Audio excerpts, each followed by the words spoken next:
Good afternoon. My name is Scout Ritter. Allow me to introduce myself for those who don't know me. I'm a former United States Marine Corps intelligence officer. I participated in Operation Desert Storm and served as the Chief Weapons Inspector for the United Nations in Iraq. My main interests are international relations and armed conflicts in different parts of the world. I am convinced that we all should know a little more about a person who, to the applause of those I call the global elite, is ready to fight to the last Ukrainian, President Volodymyr Zelenskyy. Mr. President, there have been numerous publications about you, but everything seems to disappear from the web. Your image is carefully managed and not without reason. You immediately understood why I named my film Agent Zelenskyy, didn't you? Let's begin.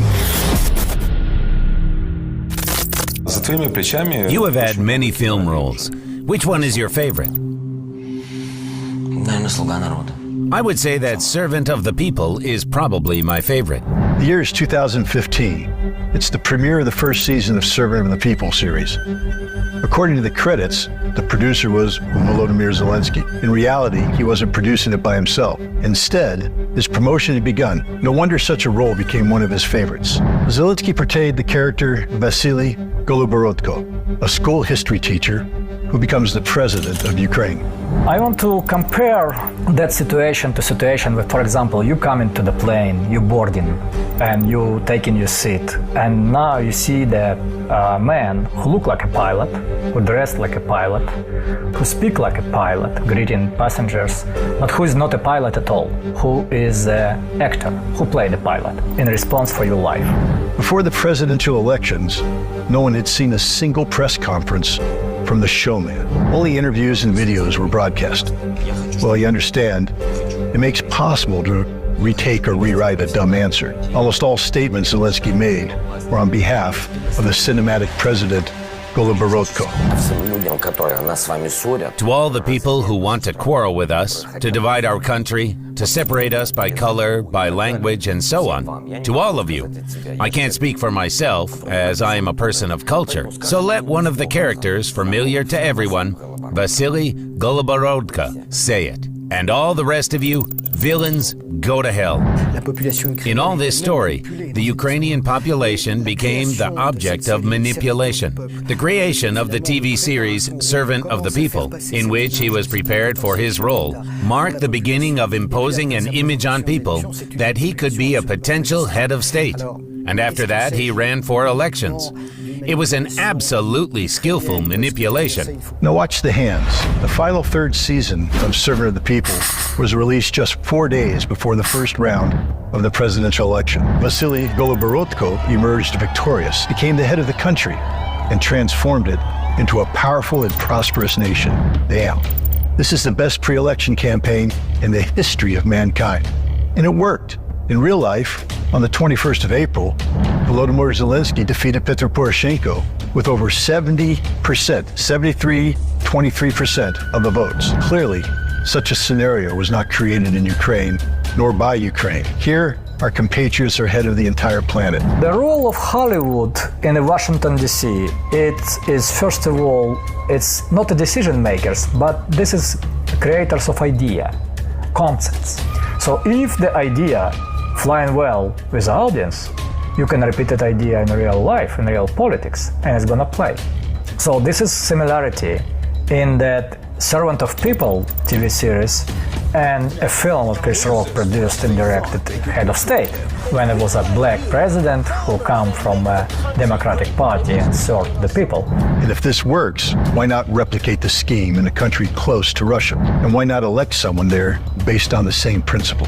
Someone who is unconditionally following orders. That is a carefully prepared operation by one of the intelligence services, or all of the intelligence services in the United States and in NATO, to make sure that their guy is in charge and will do what they tell him to do, rather than somebody who has ideas of his own. A carefully prepared operation by one of the intelligence agencies. What a revelation. Michael, thank you for this. It allows us to look at the following facts with an understanding of who is behind them. Well, let's figure out how and with whose help Washington started pushing actor and comedian Zelenskyy. Игорь Валерьевич Коломойский. Ihor Valeryevich Kolomoisky. Do we have any connection? Yes, of course. Well, we have business relations. We are TV partners. We all work for these. How many? 5 or 6 families. 5 or 6 families. Was I rewatching The Godfather just now? As if Zelenskyy is talking about the mafia. And it seems to be true. Igor Kolomoisky is a billionaire and an oligarch. Currently, he is under investigation by a U.S. federal court for money laundering. Back then, he was a figure of importance, even across the ocean. In 2014, Kolomoisky becomes the uncrowned king of Ukraine. Not only the governor, not only the ruler of Ukernafta, and head of the bank that is much stronger than any state bank. He became the leading oligarch. 8 years ago, why was it decided to make Kolomoisky the key player in the operation to bring Zelenskyy to power? In 2015, Petro Poroshenko nationalized his main assets, such as the Ukernafta company and later private bank. There is undoubtedly a personal vendetta at play. During the presidential elections, Kolomoisky was happy to criticize Poroshenko on his 1+1 channel, and at the same time to support Zelenskyy. Is it possible to say that it was Kolomoisky who brought Zelenskyy to power? Definitely not. Mr. Volodymyr has other puppeteers behind the scenes. Are you dependent on Ihor Valeryevich?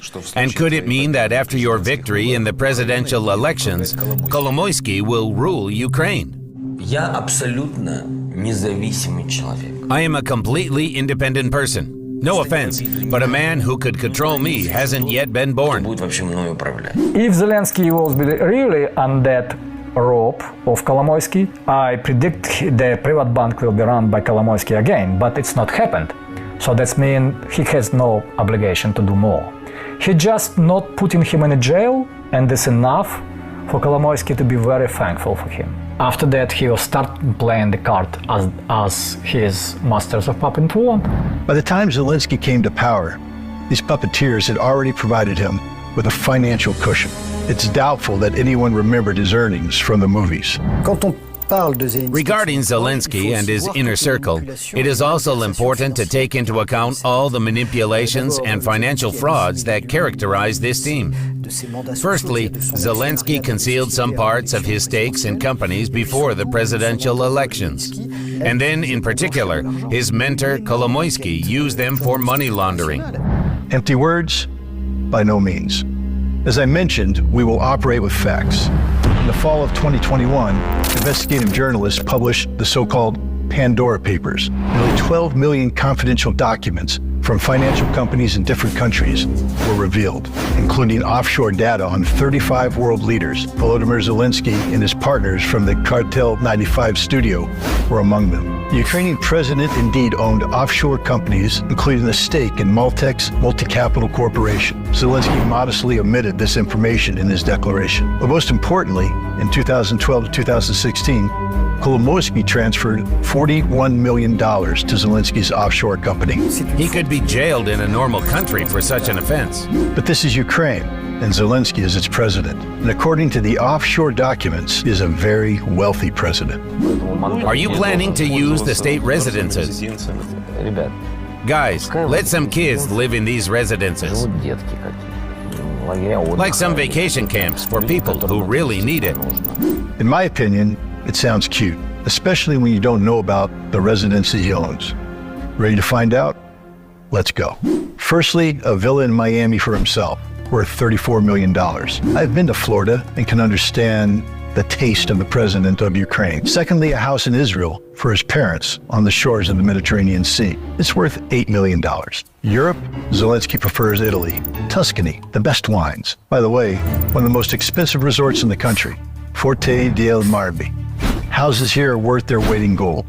In 2017, together with his wife, he bought a villa 600 meters from the sea. According to the declaration, it was worth about $3.8 million at that time. Is that all? Not at all. From the south, we moved north. Not to Siberia, of course, but to London. Old Center, legendary Baker Street, opposite the Sherlock Holmes Museum. There's another Zelenskyy residence, an apartment worth $3 million. Why?